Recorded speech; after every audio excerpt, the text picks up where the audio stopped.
Hi, I'm Reverend Tom Kearns. Welcome to 333 Magic 9, where the tarot cards and astrology stars come together to help you.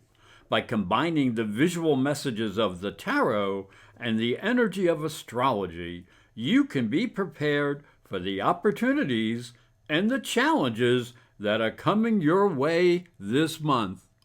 I hope you will like this video and also press the little bell for notifications when my new videos come out. The tarot card for the first week of the month is the Chariot, which represents success and victory. The tarot card for the second week of the month is the Hierophant, which represents accepted tradition. The tarot card for the third week of the month is the Five of Cups, which represents emotional loss. And the tarot card for the last week of the month is the Ace of Cups, which represents new emotional beginnings. Taurus, the tarot card for the first week of the month is the Chariot. This is a card of leaving the past and moving ahead to the future. The energy present this week suggests there may be a lot of forward motion.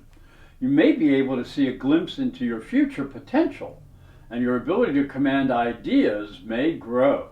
So you can look forward with the opportunity for success. Now, as we look into the astrology, the month begins with a full moon in the sign of Sagittarius and the 8th house of your chart.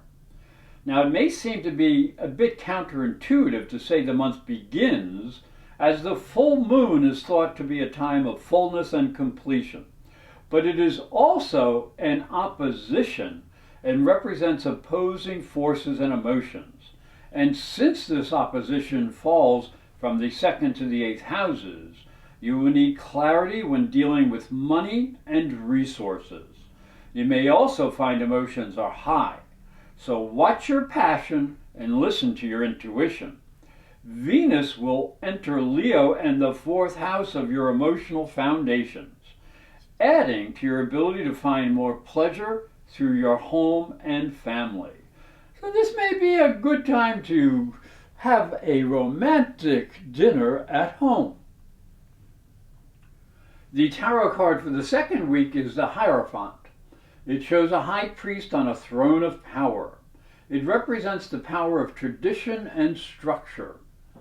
It suggests that there may be a need to approach spirituality and life in general in a more open and fluid manner. A rigid approach may need to be modified. Now, as we look into the second week astrologically, it contains two significant changes. Pluto, the planet of death and resurrection, will retrograde back into Capricorn and your 9th house. And,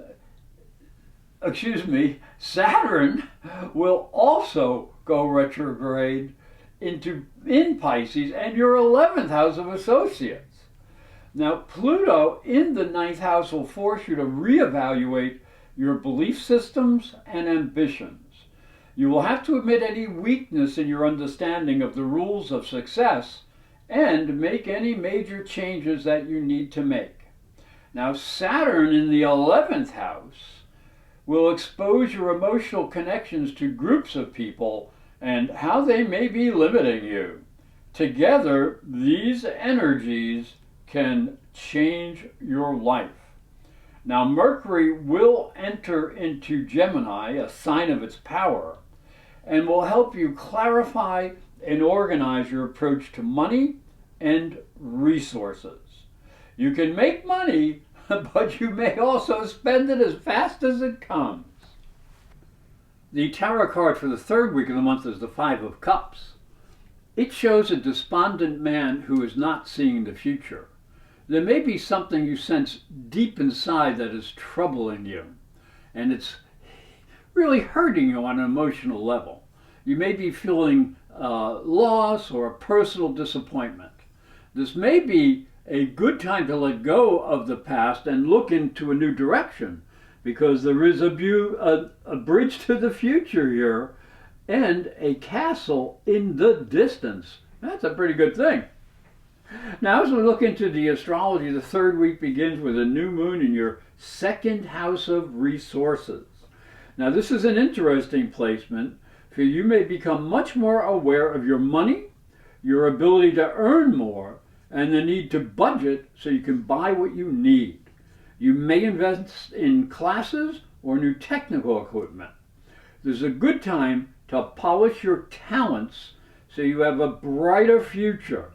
But you are warned not to get carried away by your hopes and fantasies, since this lunation is squared to Neptune up in your 11th house, and this is the house of unusual people and ideas. So you're going to have to meditate for clarity and make sure you understand what people are really doing. Now the sun will enter your second house of intellect and communications. So you should seek activities that can help improve your mental and your financial abilities. The tarot card for the last week of the month is the Ace of Cups. This is a powerful card on the level of sensual and emotional experiences. It suggests new possibilities and happiness that are gifts of the ever-flowing waters of life. On a higher level, it suggests you may achieve a deeper level of spiritual understanding and power. Now, as we look into the astrology, the month ends with some exciting and confusing energy. Mars, the god of war, in your 4th house will square Uranus, the god of chaos, in your 1st house. Now, this challenges you to know how you are projecting your energy. You may be acting erratically at the wrong time and in the wrong place, and you may be too willful and independent, and this could cost you. At the same time, Mercury in the 2nd house will be squaring Neptune in the 11th house, suggesting confused spending or destructive friends can be the source of problems and worries. Think before you take advice from the wrong people. There is a sextile between optimistic Jupiter and controlled Saturn, and that may be a bit of a lifesaver, as common sense can help you maintain some logic and some self-control, and it may bring you a little wisdom. Hi, I'm Reverend Tom Kearns, and this is my story. If you are a spiritual seeker, it may help you on your journey. I believe your spiritual development is as important as your religion. If you look at Christianity, it focuses on the life of Jesus. But Jesus was never a Christian. He was Jewish. If this thought intrigues you, you'll enjoy my new book, Light from Water, Freeing Jesus. It's available on Amazon.com and through fine bookstores. And it may help you on your spiritual journey. Thank you for watching. Thank you for listening. Please like this video, subscribe, and ring the little bell to be notified when new videos come out. And if you'd like to arrange a private psychic and spiritual reading with astrology, just go to my website, internetpsychicreadings.com or professorastrology.com.